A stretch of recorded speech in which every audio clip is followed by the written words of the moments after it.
Conságrate a Dios cada mañana. Haz de esto tu primer trabajo. Por la mañana, oh Señor, elevo a ti mi voz, a tu buen nombre doy loor, con gratitud mi Dios. Buenos días, Señor Jesús. Bienvenidos a su programa de hoy.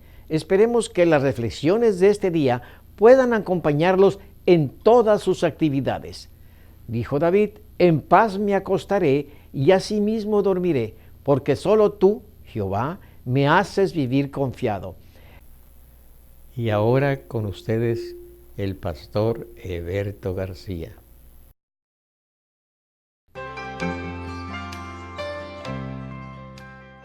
Un cordial saludo, amigos. Gracias por acompañarnos. Este es su programa de Buenos Días, Señor Jesús, y es un gusto compartir este mensaje con todos ustedes. Vamos a inclinar nuestro rostro para, en esta oración, pedir la bendición de nuestro Padre. Querido Dios y Padre nuestro, siguiendo el consejo de nuestro Señor Jesús, hoy elevamos nuestro corazón en esta oración pidiendo tu ayuda, pidiendo tu protección y sobre todo, Señor, la dirección en cada actividad que hoy realicemos. Te lo suplicamos en el nombre del Señor Jesús. Amén. Amigos, el texto para hoy es un pasaje muy conocido, es en el Salmo 91, el verso 1. El que habita al abrigo del Altísimo morará bajo la sombra del Omnipotente. En el libro de Números, en los capítulos 22 al 24, se encuentra la famosa historia de Balaam. Y probablemente lo que más recordamos de estos capítulos es la burra que habló o el profeta corrupto que fue seducido por el dinero. Pero estos capítulos no tratan de animales que hablan o profetas que se dejan sobornar. Estos capítulos hablan de un Dios extraordinario que muchas veces, sin siquiera nosotros darnos cuenta, Él vela por nosotros. Porque el que nos cuida, amigos, no duerme. Así que, al repasar la historia, nos encontramos una batalla entre el bien y el mal. Cuando el rey Balac se da cuenta que los israelitas vienen avanzando y se entera la forma portentosa como Dios los sacó de Egipto, el rey Balac ve amenazada su posición, ve amenazado a su pueblo, a su territorio, y por eso, inspirado por la maldad, contrata con la intención de que venga a maldecir, contrata al profeta Balaam. El profeta vino después de un largo altercado que tuvo con Dios, finalmente llegó, y aquí en Números 22:41 dice que el día siguiente Balac tomó a Balaam y lo hizo subir a Bamot Baal, y desde allí vio a los más cercanos del pueblo. Lo llevó a una posición elevada porque quería que pudiera visualizar todo el campamento. Y es asombroso. En primer lugar, quiero mencionar un detalle importante sobre este pasaje. Bamot Baal significa lugares altos de Baal. En segundo lugar, el hecho de que el rey Balac lo llevara a la parte más elevada tiene un significado muy importante porque desde la antigüedad parece que los seres humanos encuentran los montes atractivos para encontrarse con su Dios. Hay una especie de pensamiento a lo largo de toda la historia que entre más alto es un monte, más le puede llevar cerca de sus deidades. Y hay una lógica en este pensamiento, porque evidentemente entre más alto sea un monte, pues está más cercano del cielo y puede darle a las personas esa sensación. Y bueno, esta no es la excepción. Y podemos darnos cuenta que precisamente el rey Balac, al llevarlo a la cima de esta montaña elevada, llamada Bamot Baal, pues lo hace, desde luego, con toda la intención de impresionar al profeta. Recuerden que él va a pagarle una suma importante para que pueda favorecerle en este deseo de maldecir a los israelitas. Y ustedes pueden darse cuenta que mientras el pueblo acampaba en el valle, el profeta Balaam estaba contemplando, como analizando la manera como él va a proceder para poder maldecir. Y ustedes pueden darse cuenta también qué poco saben los israelitas de lo que se está fraguando en la cúspide de la montaña. Qué poco saben incluso de ese Dios maravilloso que no importa los esfuerzos que estos hombres hagan para destruir a su pueblo, ese Dios todopoderoso está pendiente, está atento. Y amigos, la verdad es que si nuestros ojos se abrieran al mundo invisible, nos maravillaríamos cómo las fuerzas del mal atentan contra nosotros, pero gracias al poder de Dios, gracias a sus ángeles, somos protegidos. Si nosotros viéramos eso, si estuviéramos cada día conscientes de esa protección, nuestros corazones rebosarían de agradecimiento, de gratitud a ese Dios maravilloso que nos ha prometido su protección. Ahora, noten ustedes algo importante. La majestad de los montes era para el rey Balac un punto de apoyo, suponiendo que entre más elevado estaba él, entonces el poder del que echaría mano para maldecir al pueblo era más grande. Sin embargo, estimados, tanto Balac como Balaam ignoraban que hay uno que vive más allá de la montaña más elevada del planeta Tierra. No solo vive más allá de la montaña más elevada, es el creador de los cielos y de la tierra. Ustedes pueden ver aquí en el Salmo, vean ustedes este majestuoso mensaje que encaja perfectamente en este contexto. Alzaré mis ojos a los montes, ¿de dónde vendrá mi socorro? Mi socorro viene de Jehová, que hizo los cielos y la tierra. No dará tu pie al resbaladero, ni se dormirá el que te guarda. He aquí, no se adormecerá ni dormirá el que guarda a Israel. Es asombroso, amigos, cómo Balac echa mano de los recursos que tiene, buscando el monte más elevado. Pero aquellos que están acampando, que constituyen el pueblo de Israel, ellos van no al monte, van al propio creador de los montes, el que vive más allá de la cumbre de la montaña más elevada de este planeta. Y nos encontramos, estimados, esta promesa extraordinaria. Cuando el salmista escribe esto, sin duda, él rememora lo que incluso los paganos hacen, confiar en las alturas, porque incluso estos lugares altos era costumbre antigua donde ellos subían, los paganos subían a adorar a sus dioses falsos, pero el salmista sabía que su Dios estaba más allá de esos lugares elevados. Era el propio creador de los cielos y de la tierra. Ahora, noten ustedes que en estos capítulos, la información en el capítulo 23, Balaam le dice a Balac que le edifique aquí 7 altares. Y cuando ustedes ven precisamente la narración de esta pretensión de Balaam, se deja ver, amigos, que Balaam lo que está pretendiendo es mover a Dios para que le favorezca en la petición que pretende hacer en ese momento. Esto es asombroso porque los 7 altares, cuando los levanta, lo hace para ofrecer sacrificios, corderos, los mismos animales que Dios había ordenado para que se le ofreciese sacrificio. ¿Qué es lo que pretendía Balaam? Balaam pretendía manipular a Dios. Qué lejos estaba esto del plan de Dios, estimados. Él pretendía ser bendecido, ser escuchado por Dios, aun cuando no solo estaba haciendo lo contrario expresado en los mandamientos, sino estaba claramente en contra de la voluntad de Dios. Sí, amigos, Dios condenaba clara y abiertamente la idolatría, los sacrificios a los dioses falsos, y aun cuando Balaam pretendía ofrecer ese sacrificio al Dios verdadero, él quería, sin embargo, que Dios le ayudara a hacer algo en contra de su propio pueblo. No nos engañemos, amigos, no pretendamos ser bendecidos por Dios cuando nos encontramos en desobediencia a un mandamiento claro de Dios o a su propia voluntad.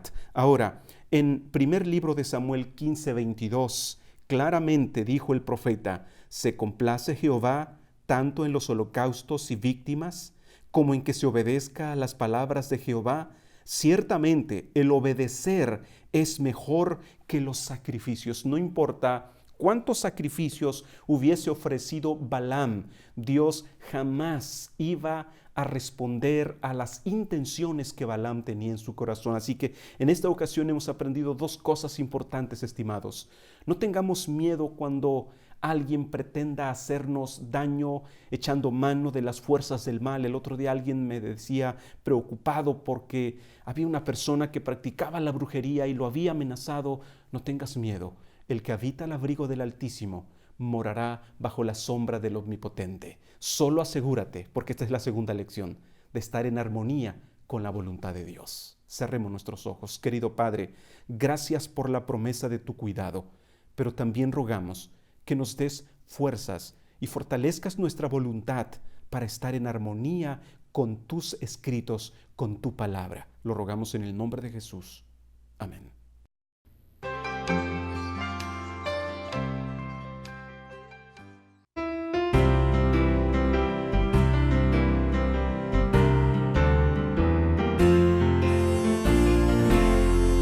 Notarás que, hermanos, hallamos aquí. Esto es porque somos la familia de Dios. Si sufre alguno, lo sentimos también. Las victorias gozamos, cual familia de Dios. Soy feliz porque soy de la familia de Dios. Por su sangre en la frente, lavado fui, gozo con mi Cristo, cual viajero salir. Parte soy de la grande familia de Dios. Desde el orfanatorio a la casa del rey, de pobre a rico fui llamado a servir. De débil a fuerte Él me transformó. No soy digno, mas gloria a Dios, soy parte de Él. Soy feliz, parte soy de la familia de Dios. Por su sangre en la fuente, lavado fui, gozo con mi Cristo, cual viajero salir. Parte soy de la grande familia de Dios.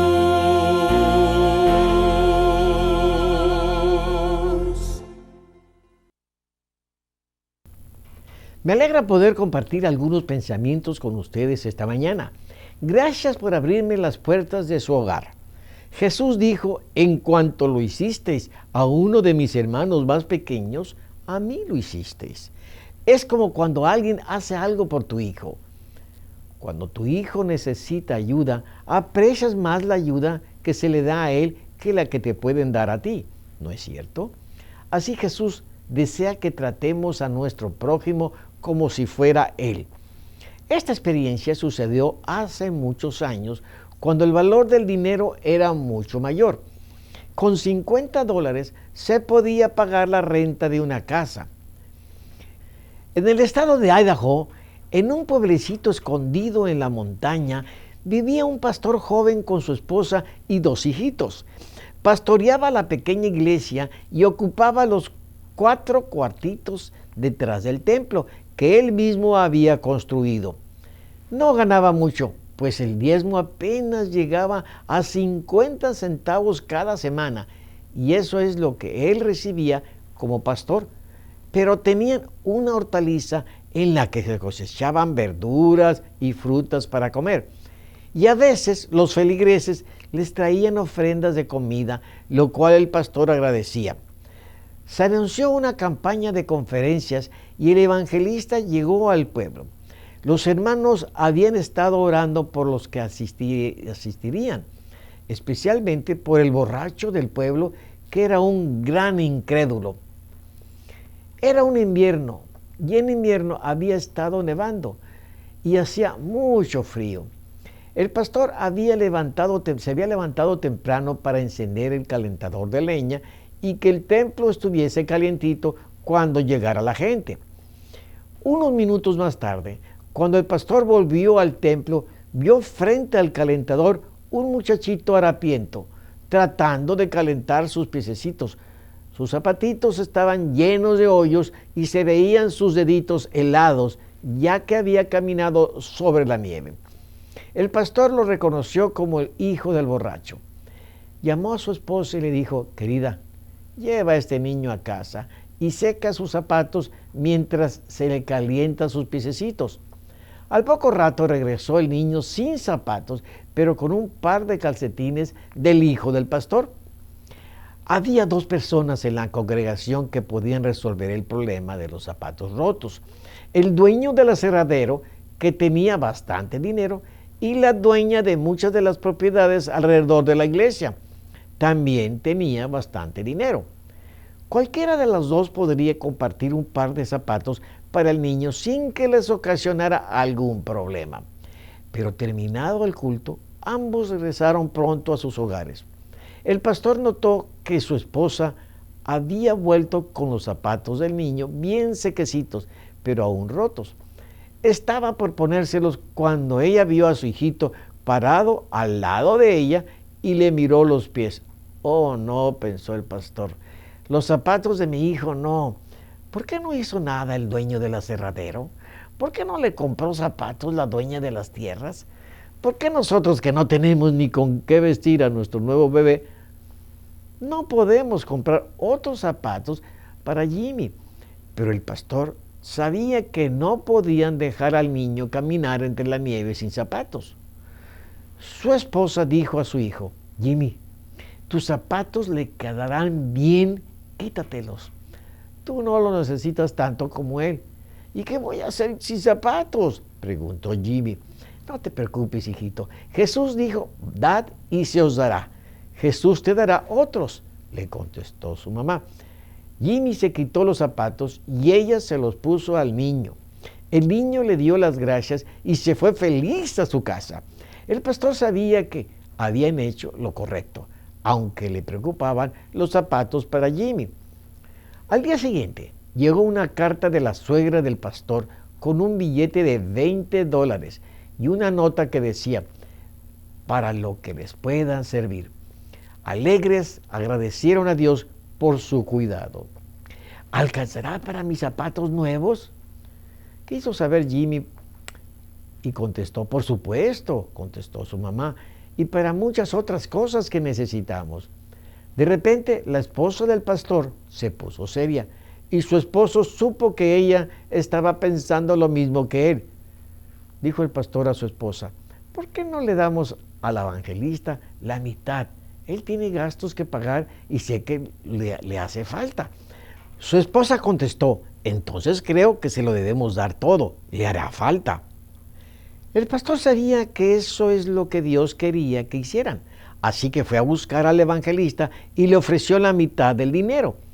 El evangelista sabía que el pastor no tenía mucho dinero y no quiso tomarlo. El pastor se sintió aliviado, pero pensó: Dios quiere que se le dé todo y obediencia a medias no es suficiente. Entonces le dijo al evangelista: por favor, tómelo todo. El Señor me dijo que se lo diera.